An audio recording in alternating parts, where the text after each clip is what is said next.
Pyrrhus make malicious sport in mincing with his sword her husband's limbs. The instant burst of clamor that she made, unless things mortal moved them not at all, would have made melch the burning eye of heaven and passion and the gods.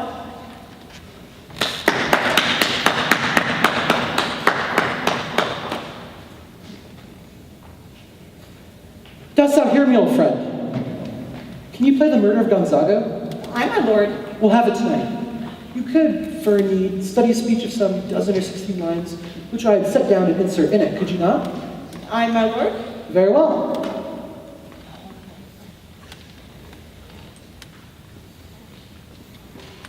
Now I'm alone. Oh, what a rogue and peasant slave am I. Is it not monstrous that this player here, but in a fiction, in a dream of passion, could so force his soul to his own conceit that, from her working, all his visage waned, tears in his eyes, distraction in his aspect, a broken voice, and his whole function suiting the forms to his conceit. And all for nothing. For Hecuba. What is Hecuba to him, or he to Hecuba, that he should weep for her? What would he do, had he the motive and the cue for passion that I have? He would drown the stage of tears and cleave the general ear with horrid speech, make mad the guilty and appall the free, confound the ignorant, and amaze indeed the very faculties of eyes and ears. Yet I, son of a dear father murdered, cannot say anything, no, not for a king, upon whose property and most dear life a damned defeat was made. I, coward? Who calls me villain? Breaks my painted cross, plucks off my beard and blows it in my face, tweaks me by the nose, gives me the lie in the throat as deep as to the lungs? Who does me this? Swoons, I should take it. For it cannot be but I'm pigeon-livered. And let gall to make oppression bitter. Or ere this, I should have fatted all the region kites of this slave's offal. Oh, bloody body villain! Oh, remorseless, treacherous, lecherous, kindless villain! Oh, vengeance! Why, what an ass I am! This is most brave that I, the son of a dear father murdered, prompted to my revenge by heaven and hell, must, like a whore, unpack my heart with words, and fall a cursing a very drab, a scullion, fie upon it, foe! About my brain. I have heard it said that guilty creatures sitting at a play have, by the very cunning of the scene, been so struck to the soul that, from their working, all their visage waned, and presently they proclaim their malefactions. For murder, though it have no tongue, will speak with most miraculous organ. I'll have these players play something like the murder of my father before my uncle. I'll observe his looks, I'll tempt him to the quick. If he but blench, I know my course. The spirit that I've seen may be a devil, for the devil hath the power to assume a pleasing shape. Yea, and perhaps from my melancholy and my weakness, as these very potent such spirits, accuses me to damn me. I'll have grounds more relative than this. The play will be the thing wherein I'll catch the conscience of the king.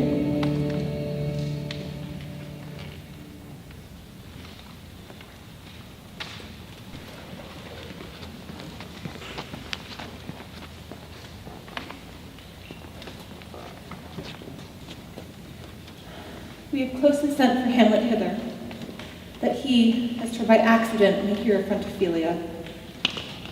Her father and myself will so bestow ourselves that, seeing unseen, we may of their encounter frankly judge whether it be the affliction of love, or know that thus he suffers for. And as for your part, Ophelia, I do hope that your good beauties be the happy cause of Hamlet's wildness. So shall I pray your virtue bring him to his wonted way again. Madam, I wish it may. Ophelia, walk you here. Gracious, so please you, we will bestow ourselves. Read you on this. The show of such an act may color your loneliness. I hear him coming. Let us withdraw.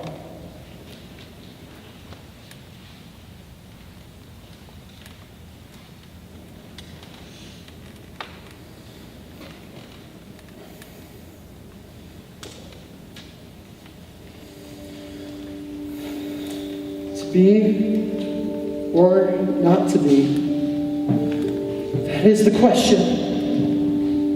Whether 'tis nobler in the mind to suffer the slings and arrows of outrageous fortune, or take arms against a sea of troubles, and by opposing, end them.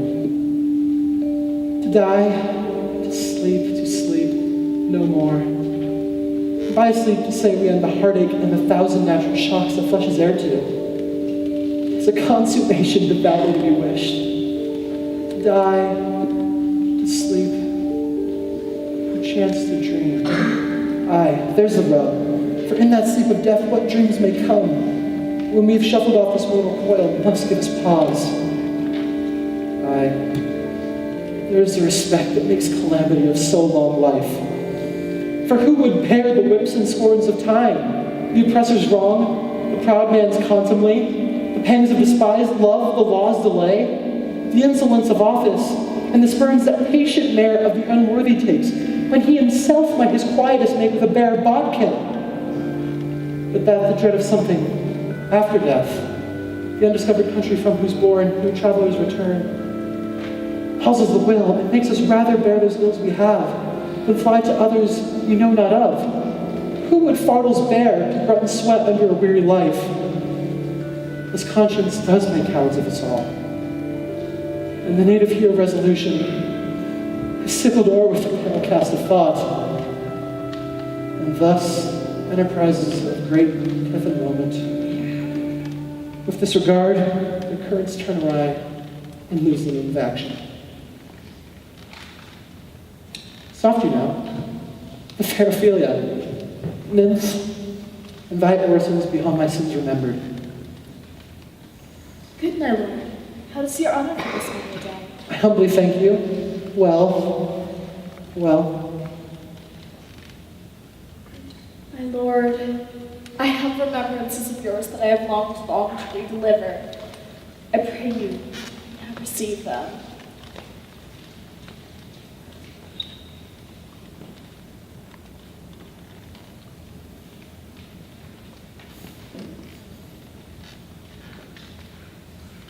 No, not I. I never give you aught. My honored lord, you know right well you did. There, my lord. Are you honest? My lord, Are you fair? what means your lordship? Only that if you be honest and fair, your honesty should admit no discourse to your beauty. Could beauty, my lord, have better commerce than honesty? Aye, truly.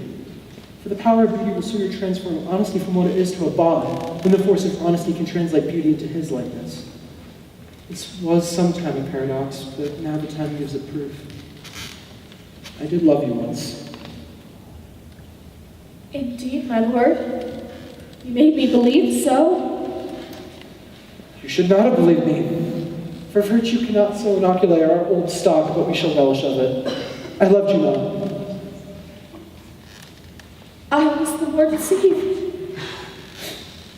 Get thee to a nunnery. Why wouldst thou be a breeder of sinners? I myself am indifferent honest, yet I could accuse me of such things that were better my mother had not borne me. We're errant knaves all, believe none of us. Go thy ways to a nunnery. Where is your father? At home, my lord. Let the doors be shut upon him, that he may play the fool nowhere but in his own house. Get thee to a nunnery. Go. Farewell. Or if thou wilt needs marry a fool, for wise men know well enough what monsters you make of them. God hath given you one face, and you make yourself another. Go to. I'll no more on it. We shall have no more marriages. Those that are married already, all but one, shall live. The rest shall keep as they are. To a nunnery. Go. Oh, what no mind is here overthrown.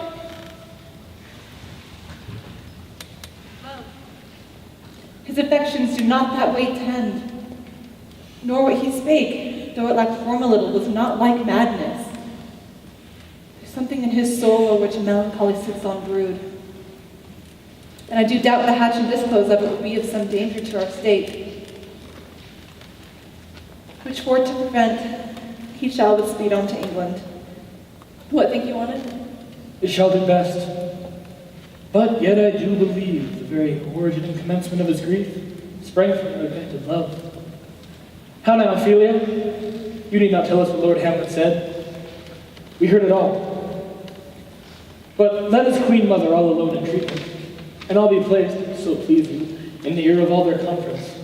She, finding him not, then to England send him, or where your wisdom best shall think. It shall be so. Madness and great ones must not unwatched go.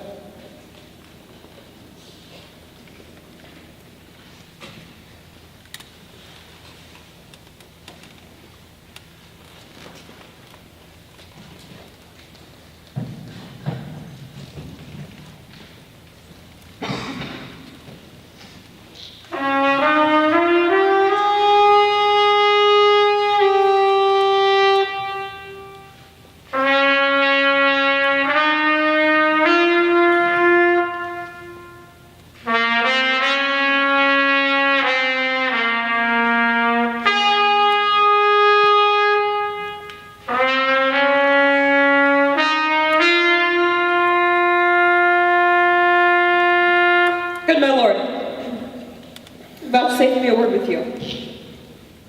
The queen, your mother, in most great affliction of spirit hath sent me to you. She desires to speak with you in her closet ere you go to bed. Oh, wonderful son that can so astonish a mother. But is there no sequel at the heels of this mother's admiration? Your behavior hath struck her into amazement and admiration. She desires to speak with you in her closet ere you go to bed. She'll go, were she 10 times our mother.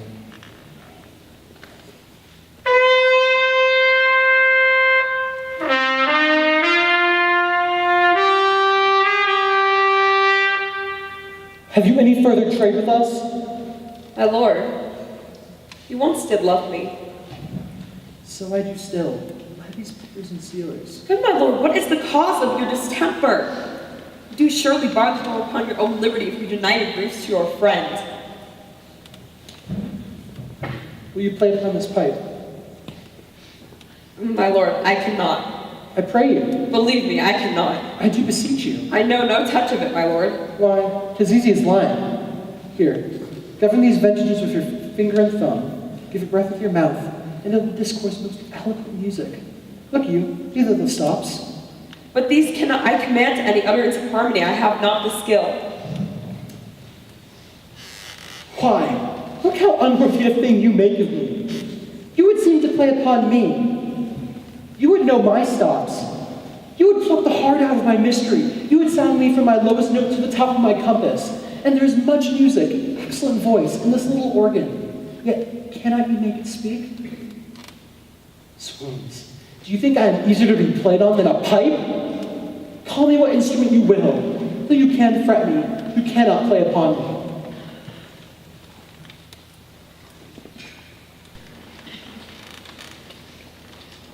Speak the speech, I pray you, as I pronounce it to you, trippingly, on the tongue.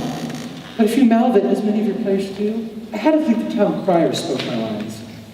Nor do not saw the air too much with your hand thus, but use all gently, for in the very torrent, tempest, and, as I may say, the whirlwind of passion, you must acquire and beget a temperance that may give it smoothness. Oh, it offends me to the soul, Sir Hero, bostuous, periwigged fellow, tear passion to tatters, to very rags, split the ears of groundlings, who, for the most part, are capable of nothing except inexplicable dumb shows and noise. Why, I'd have such a fellow whipped for ordering termagant, and out Herod's Herod. I pray you avoid it. I warrant, Your Honor. Be not too tame neither, but let discretion be your tutor. Suit the action to the word to the action, and in this special, o'erstep not the modesties of nature. For anything so overdone is from the purpose of playing, whose end, at first and now, was and is to hold, as it were, the mirror up to nature, to show virtue her own feature, scorn her own image, and the very age and body of the time his form and pressure. Now, this o'erdone, but come tardy off, though it make the unskillful laugh, cannot but make the judicious grieve. The censure of the which one must, in your allowance, o'erweigh a whole theatre of others. I pray we have performed it differently with us, sir. Reform it altogether. And let those that play your clowns say no more than is set down for them. For there be of them that will themselves laugh, to set on some barren quantity of spectators to laugh too. Though, in the meantime, some necessary portion of the play be vented and considered. It's villainous, and shows the most pitiful ambition in the fool that uses it. Go, make you ready. How will the king hear this piece of work? And the queen too, and that presently. Go, bid the players make haste. Oh, Horatio. Here, sweet lord, at your service. Horatio, thou art even and as just a man as ever conversation caught withal. Oh, my dear lord. Nay, do not think I flatter. Since my dear soul could of men distinguish, her election hath sealed thee for herself. Give me that man that is not passion slave, and I will wear him in my heart's core, aye, in my heart of hearts, as I do thee. Something to You will come straight. Look you lay home. Tell him that France has been too broad to bear with, and that all his grace will Hear me not. Withdraw. I hear him coming.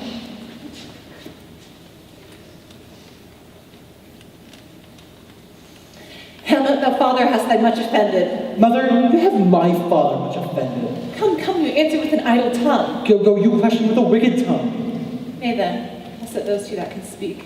You go not, till I set you up a glass, where you may see the inmost part of you. What wilt thou do? Thou wilt not murder me. Help! Help, now, rat!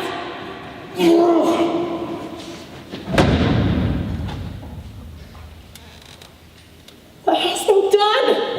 Nay, I know not. Is it the king? Oh, what a rash and bloody deed this is. Bloody deed. Almost as bad, good mother, as kill a king and marry with his brother. Let's kill a king! Aye, lady, 'twas my word. Leave the wringing of your hands. Peace. Sit you down and let me wring your heart, for so I shall, if it be made of penetrable stuff. Look here upon this picture and on this, the counterfeit presentment of two brothers. See what a noble grace was seated on his brow. Hyperion's curls, the front of Jove himself, and I like Mars the front and command. A station like the herald Mercury, newly lighted on the heaven-kissing hill. A form, indeed, where every god did seem to give his seal to give the world assurance of a man. This was your husband. What you now what follows? Here is your husband, like a mildewed ear, blasting his wholesome brother. Have you eyes? Could you on this fair mountain leave to feed and batten on this moor? Hamlet, speak no more. Words like daggers entering in my ear. No more, sweet Hamlet. A murderer and a villain. No more. A king of shreds and patches.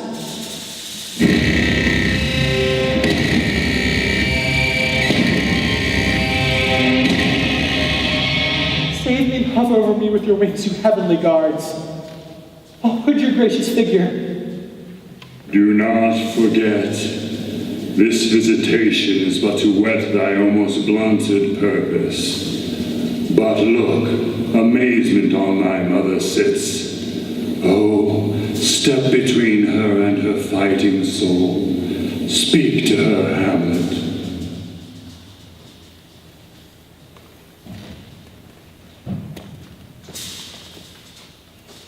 How is it with you, lady? Alas, how is it with you? That you do bend your eye on vacancy and with the corporal air do hold discourse. Where do you look? Why, on him! Look at how pale he glares. Do you see nothing there? Nothing but ourselves. Or did you nothing hear? Nothing at all. Why, look how it steals away! My father, his habit as he lived. Look where it goes, even now at the portal. This is the very coinage of your brain. This bodiless ecstasy is very cunning in. Ecstasy. My pulse doth as yours temperately keep time and make his healthful music. Bring me to the test, and I will the matter reword which madness would gamble from. Oh, mother, lay not that fluttering unction to your soul, that not your trespass, but my madness speaks. It will but skin and film the ulcerous place, whilst rank corruption, mining all within, infects unseen. Repent yourself to heaven. Repent what's past, avoid what is to come. And do not spread the compost on the weeds to make them ranker. Oh, Hamlet, thou hast cleft my heart in twain. Oh, throw away the worser part, and live the pure with the other half. Go not to mine uncle's bed. Assume a virtue if you have it not. Refrain tonight, and that will lend a kind of easiness to the next abstinence. The next, more easy. For use can almost change the stamp of nature, and either curb the devil or throw him out with wondrous potency. For this same Lord, I do repent. But heaven hath pleased it so, to punish me with this, and this with me, both their scourge and minister. One more word, good lady.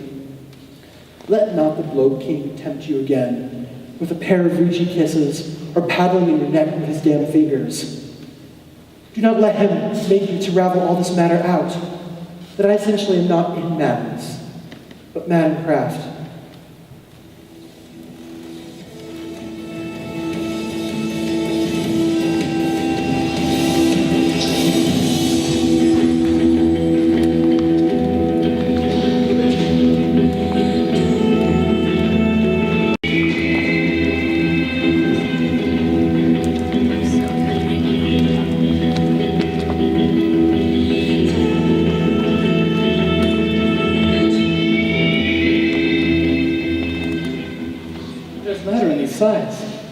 These profound heaves.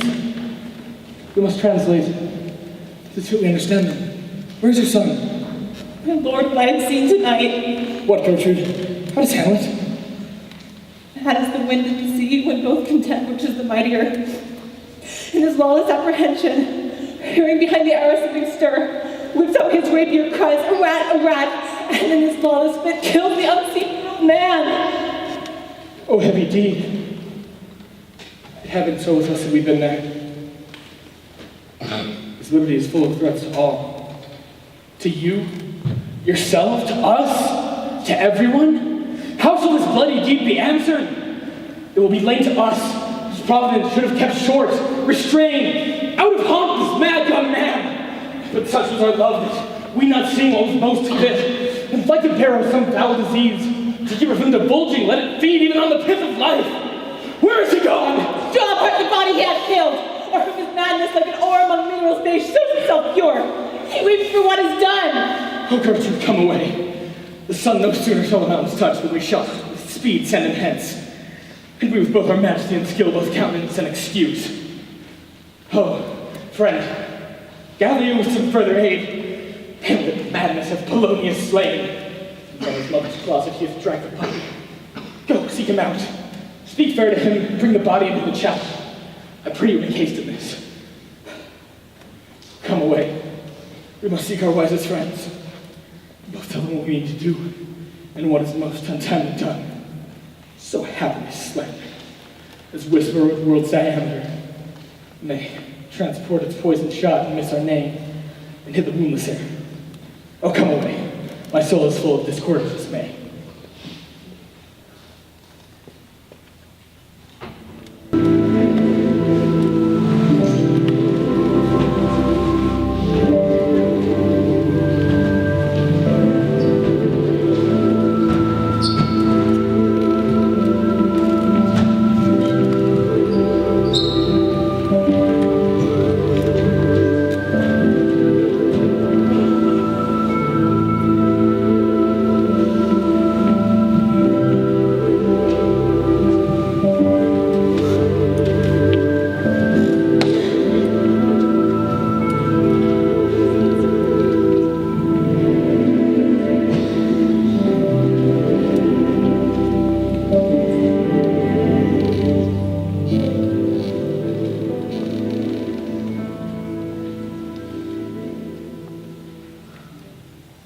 Where is the beauteous majesty of Denmark? How now, Ophelia?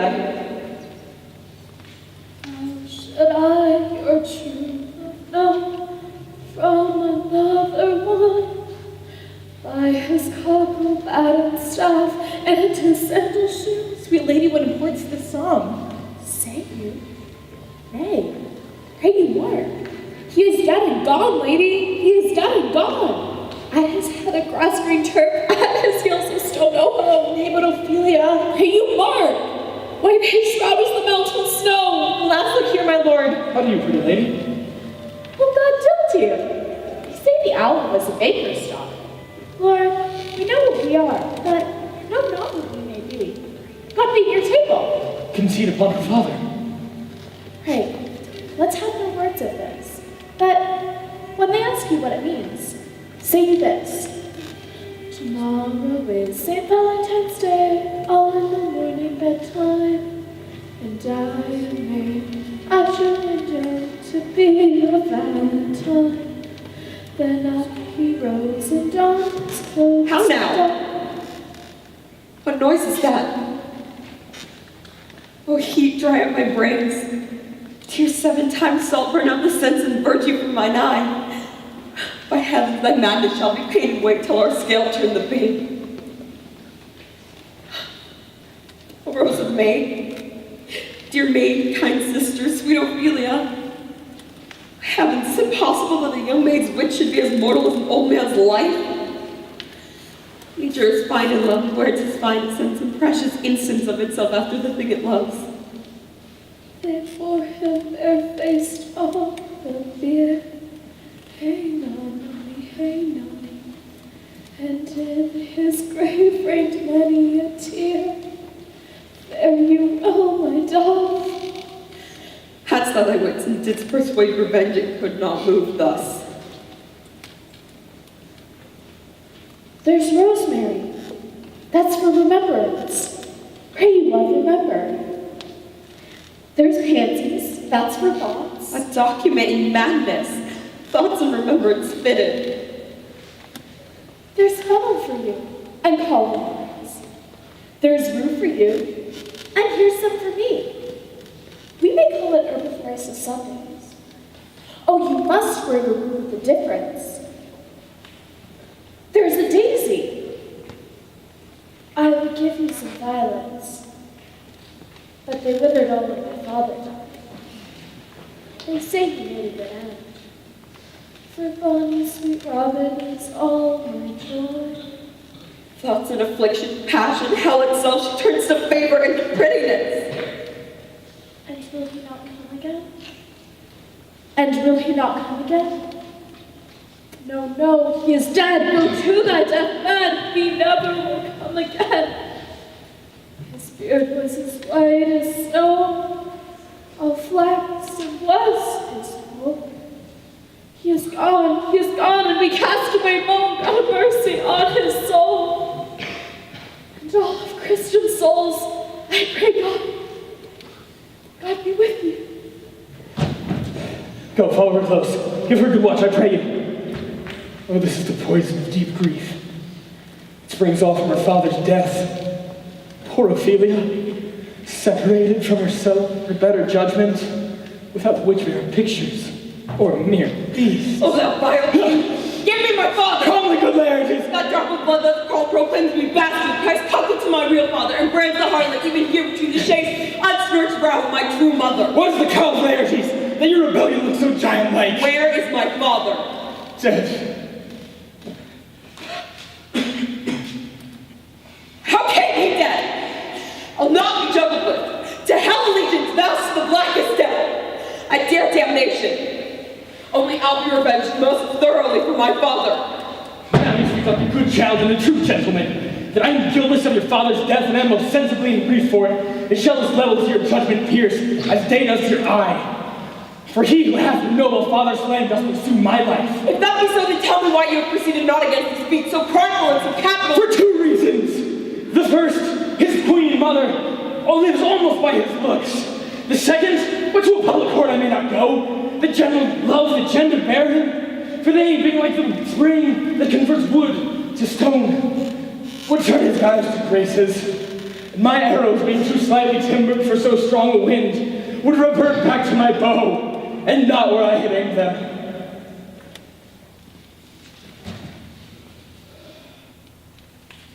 So have I. A noble father lost. A sister driven into desperate terms. But my revenge will come. If it be so, how should it be so? How otherwise? Will you be ruled by me? I, my lord, so you will not rule me to a peace. To thine own peace. I will work him. My defiance, now right, under the which he shall not choose but fall. No wind shall bring the lover's death, but even his queen mother shall in charge the practice and call it accident. My lord, I will be ruled. The rather you could devise it so that I might be the organ. It falls so. You have been spoken of since your travels much, and that in Hamlet's hearing for a quality in which they say you shine. The very sum of your parts did not together pluck so much envy as did this one. What part is that, my lord? 2 months since, here was the gentleman of Normandy. He gave you such masterly report for art and exercise in your defense, and most especially for your rapier, that he cried, "'Twould be a sight indeed if any could match you. The scrimmers of their nation, he swore, had neither guard nor eye were you to come against them. This report did Hamlet so envenom with his envy that he had nothing to do but wish your sudden coming over to play with him."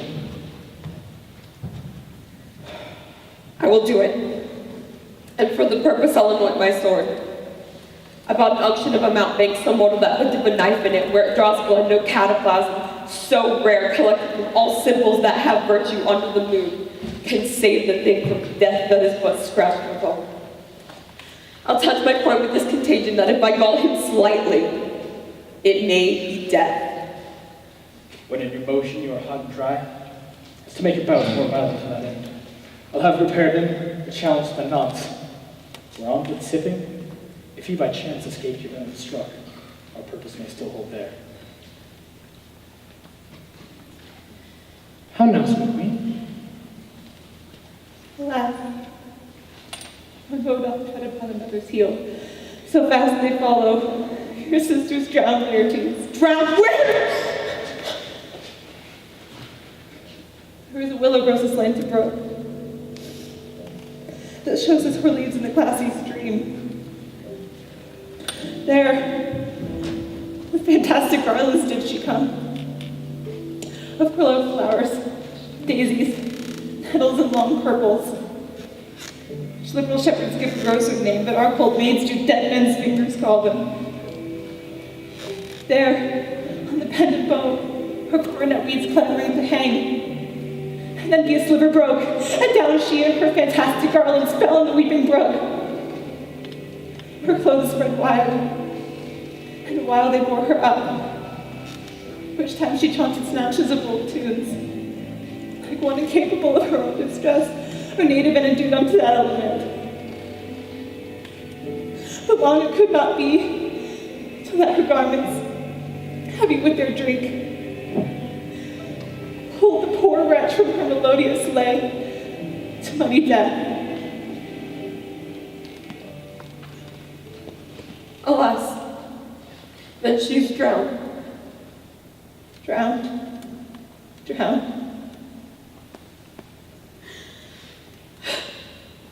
Too much of water hast thou, poor Ophelia, and therefore I forbid my tears. Adieu, my lord. I have a speech of fire that they will play, but that this folly doubts it. Gertrude, let us follow. Much had I to do to calm his rage. Now I fear this will give it spark again. Therefore, let us follow.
What ceremony else?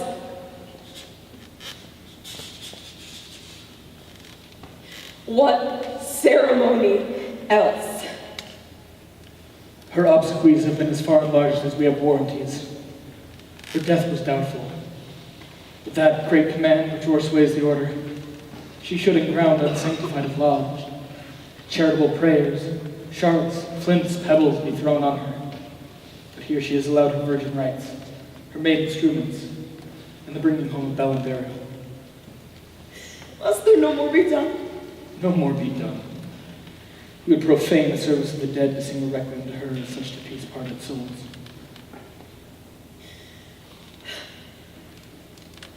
Lay her near, and from her fair and unpolluted flesh may violets spring.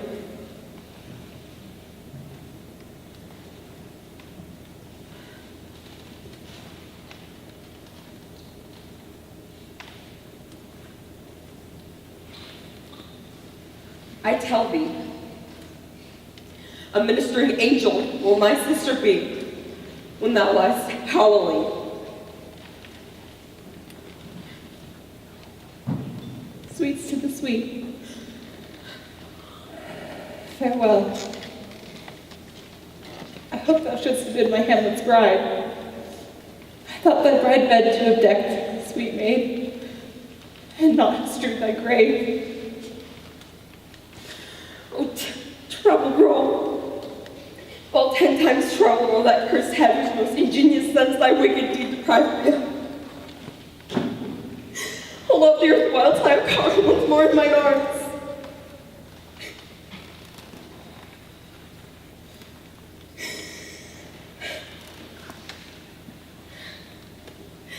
Now pile your dust upon the quick and the dead. Till of this flat mountain you have made, to old town, old Pelion, or the sky which had a blue Olympus.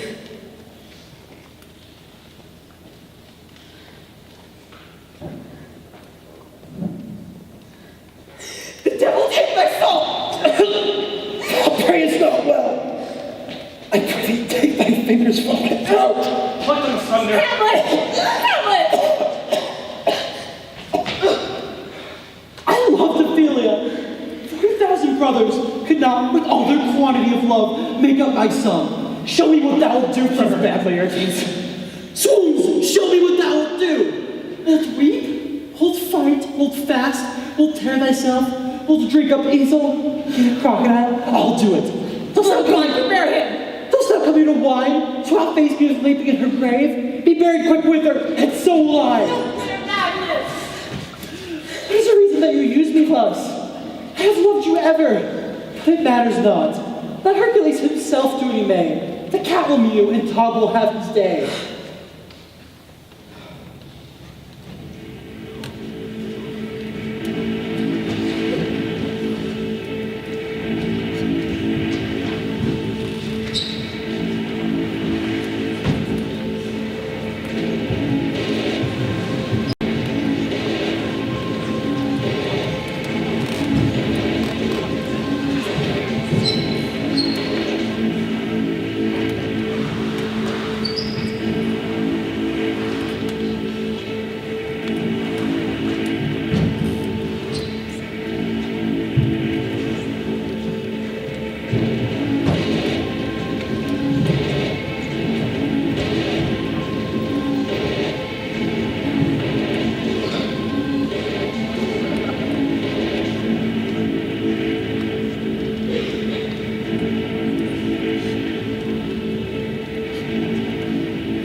Will lose this wager, my lord. I do not think so.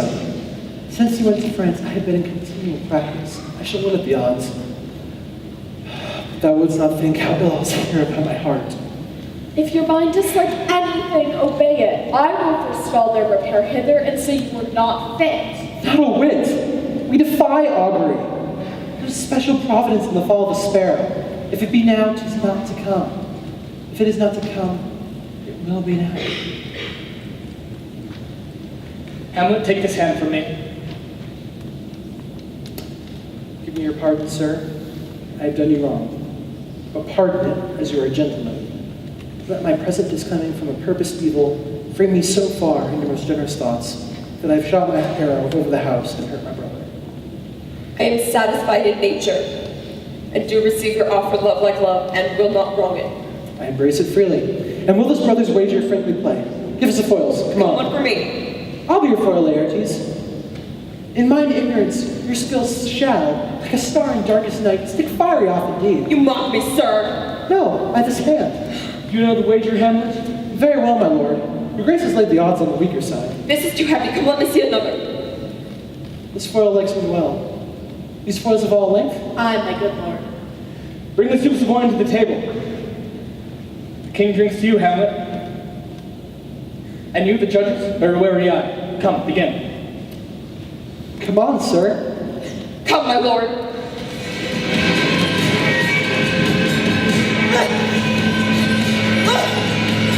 I hate no judgment! I hit a very palpable hit. Well, again. Hey, give me a drink.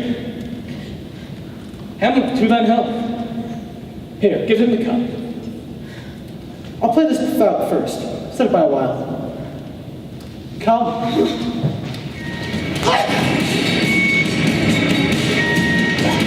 Another hit, what say you? A touch, I do confess. Son Hedwig? He's scared to breath. Come, Hamlet, take my napkin. Let me wipe thy brows. Queen grasses to thy fortune, good Hamlet. Good madam. Gertrude, do not drink. I will, my lord. I pray you pardon me. Here's the poisoned cup. It is too late. I dare not drink yet, madam. By and by. My lord, I'll hate you I now. think it not.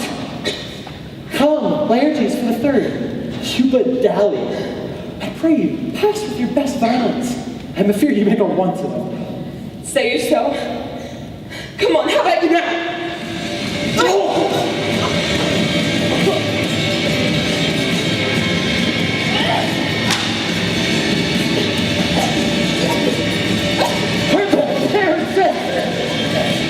Nay, come again!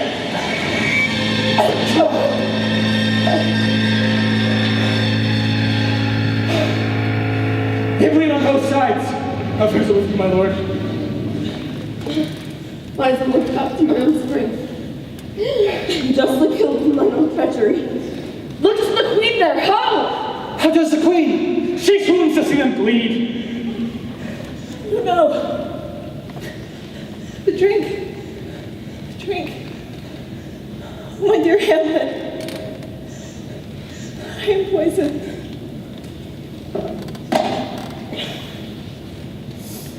Oh, villainy! Let the doors be locked! Treachery! Seek it out! It is here, Hamlet. Thou art slain. No medicine in the world can cure thee.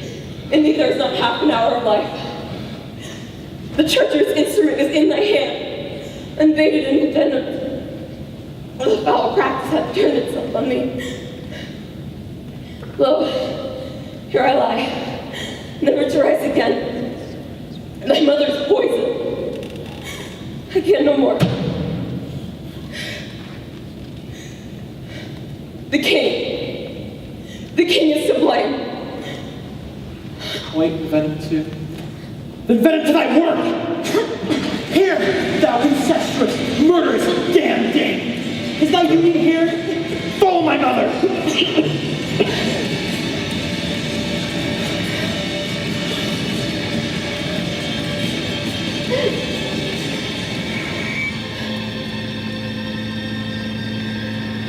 He was justly served. It is a poison tempered by himself. Exchange forgiveness with me, noble Hamlet. Mine and my father's deaths come not on thee, nor thine on me. Heaven make thee free of it. I'll follow thee. I'm dead, Horatio. Oh, good Horatio. What a wounded name, being standing thus unknown, shall live behind me. If thou wouldst ever hold me in thy heart, absent thee from felicity a while, and in this harsh world, draw thy present pain. Tell my story. now cracks a noble heart. Good night, sweet prince, and flights of angels sing me to thy rest.